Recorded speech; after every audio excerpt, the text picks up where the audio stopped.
ಕೆ-ನೂರು ನಾಗರಿಕ ಜಲಮಾರ್ಗಕ್ಕೆ ಕೊಳಚೆ ನೀರು ಸೇರುವುದನ್ನು ಸಂಪೂರ್ಣವಾಗಿ ತಡೆಗಟ್ಟಲು ಸಮಗ್ರ ಯೋಜನೆ ರೂಪಿಸಬೇಕು ಎಂದು ಜಿಬಿಎ ಮುಖ್ಯ ಆಯುಕ್ತ ಎಂ ಮಹೇಶ್ವರ ರಾವ್ ಅಧಿಕಾರಿಗಳಿಗೆ ಸೂಚನೆ ನೀಡಿದರು.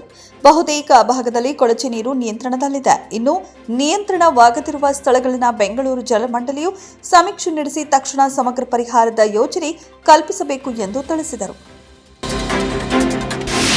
ಮನುಷ್ಯರ ಮತ್ತು ಪ್ರಾಣಿಗಳ ಮೇಲೆ ವ್ಯಾಘ್ರನ ಅಟ್ಟಹಾಸಕ್ಕೆ ಮೈಸೂರು ಭಾಗದ ಕಾಡಂಚಿನ ಗ್ರಾಮಗಳಲ್ಲಿ ಜನರು ಬೆಚ್ಚಿಬಿದ್ದರು. ಮನೆಯಿಂದ ಹೊರಹೋಗಲು ಭಯಪಡಬೇಕಾದ ಸ್ಥಿತಿ ಎದುರಾಗಿತ್ತು. ಮಾನವ ಕಾಡು ಪ್ರಾಣಿ ಸಂಘರ್ಷ ಹೆಚ್ಚಿದ್ದ ಬೆನ್ನಲ್ಲೇ ಎಚ್ಚೆತ್ತ ಅರಣ್ಯ ಇಲಾಖೆ ಕೇವಲ 40 ದಿನಗಳ ಅವಧಿಯಲ್ಲಿ 22 ಹುಲಿಗಳನ್ನು ಸೆರೆ ಹಿಡಿದಿದೆ. ಯಾವುದೇ ಪರಿಸ್ಥಿತಿಯಲ್ಲಾದರೂ ಸರಿ, ಮಹಿಳಾ ನೌಕರರು ಜಾತಿ ಸಂಘಗಳ ಆಧಾರದ ಮೇಲೆ ಸಂಘಟನೆ ಮಾಡಬೇಡಿ. ಮಹಿಳಾ ಶಕ್ತಿ ಆಧಾರದ ಮೇಲೆ ಸಂಘಟನೆ ಮಾಡಿ. ನಿಮ್ಮದು ಕೇವಲ ಒಂದೇ ಒಂದು ಸಂಘ ಇರಬೇಕು, ಅದು ಮಹಿಳಾ ಸಂಘವಾಗಿರಬೇಕು. ಇದು ನಾನು ನಿಮಗೆ ನೀಡುತ್ತಿರುವ ಸಲಹೆ ಎಂದು ಡಿಸಿಎಂ ಡಿಕೆ ಶಿವಕುಮಾರ್ ಅವರು ಹೇಳಿದರು.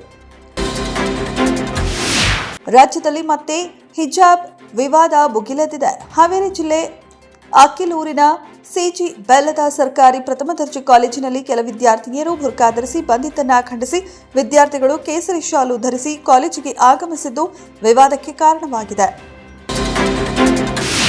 ರಾಜ್ಯ ಗೃಹ ಸಚಿವರಾಗಿರುವ ಡಾಕ್ಟರ್ ಜಿ ಪರಮೇಶ್ವರ್ ಅವರನ್ನ ಮುಖ್ಯಮಂತ್ರಿಯನ್ನಾಗಿ ಮಾಡಬೇಕೆಂದು ಒತ್ತಾಯಿಸಿ ಅಖಿಲ ಕರ್ನಾಟಕ ಡಾಕ್ಟರ್ ಜಿ ಪರಮೇಶ್ವರ್ ಯುವ ಸೇನೆ ವತಿಯಿಂದ ತುಮಕೂರು ನಗರದಲ್ಲಿ ರಕ್ತದಲ್ಲಿ 100 ಸಹಿ ಸಂಗ್ರಹಿಸಿ ಎಐಸಿಸಿಗೆ ಕಳುಹಿಸುವ ಮೂಲಕ ಕಾಂಗ್ರೆಸ್ ಪಕ್ಷವನ್ನು ಒತ್ತಾಯಿಸಿದ್ದಾರೆ.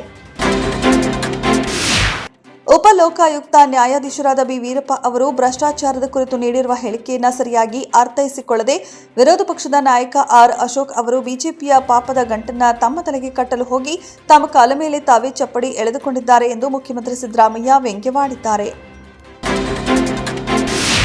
ದೆಹಲಿಯ ವಾಯು ಮಾಲಿನ್ಯದಿಂದ ಮಕ್ಕಳು ಸಾಯುತ್ತಿದ್ದಾರೆ. ನನ್ನಂತಹ ವೃದ್ಧರಿಗೆ ತೊಂದರೆಯಾಗುತ್ತಿದೆ. ಈ ಸಂಬಂಧ ಕ್ರಮ ಕೈಗೊಳ್ಳುವುದು ಸರ್ಕಾರದ ಜವಾಬ್ದಾರಿಯಾಗಿದೆ ಎಂದು ಕಾಂಗ್ರೆಸ್ ವರಿಷ್ಠೆ ಸೋನಿಯಾ ಗಾಂಧಿ ಕಿಡಿಕಾರಿದ್ದಾರೆ. ಉದ್ಯೋಗಕ್ಕಾಗಿ ಅಮೆರಿಕಾಗೆ ಬರುವವರಿಗೆ ನೀಡಲಾಗುವ H-1B ಹಾಗೂ ಅವರ ಜೊತೆ ಆಗಮಿಸುವವರಿಗೆ ಕೊಡಲಾಗುವ H-4 ವೀಸಾಗೆ ಸಂಬಂಧಿಸಿದಂತೆ ಕಠಿಣ ನಿಯಮ ಜಾರಿಗೆ ತರುತ್ತಿರುವ ಅಧ್ಯಕ್ಷ ಡೊನಾಲ್ಡ್ ಟ್ರಂಪ್ ಇದೀಗ ಎಲ್ಲ ಅರ್ಜಿದಾರರಿಗೆ ತಮ್ಮ ಸಾಮಾಜಿಕ ಮಾಧ್ಯಮಗಳ ಖಾತೆಗಳನ್ನು ಸಾರ್ವಜನಿಕಗೊಳಿಸುವಂತೆ ಸೂಚಿಸಿದ್ದಾರೆ. ಭಾರತ ಹಾಗೂ ದಕ್ಷಿಣ ಆಫ್ರಿಕಾ ನಡುವಣ 3ನೇ ಏಕದಿನ ಪಂದ್ಯ ಶನಿವಾರ ನಡೆಯಲಿದೆ.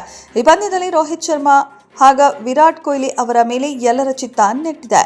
ಇನ್ನು ಟೀಂ ಇಂಡಿಯಾದ ಈ ಇಬ್ಬರು ಆಟಗಾರರು ದಕ್ಷಿಣ ಆಫ್ರಿಕಾದಲ್ಲಿ ನಡೆಯಲಿರುವ ಏಕದಿನ ವಿಶ್ವಕಪ್ನಲ್ಲಿ ಆಡುವ ಕನಸು ಹೊಂದಿದ್ದಾರೆ. ರಮೇಶ್ ಅರವಿಂದ್ ಹಾಗೂ ರಾಧಿಕಾ ನಾರಾಯಣ್ ಮುಖ್ಯ ಭೂಮಿಕೆಯಲ್ಲಿರುವ ದೈಜಿ ಚಿತ್ರದ ಚಿತ್ರೀಕರಣ ಮುಕ್ತಾಯದ ಹಂತ ತಲುಪಿದೆ.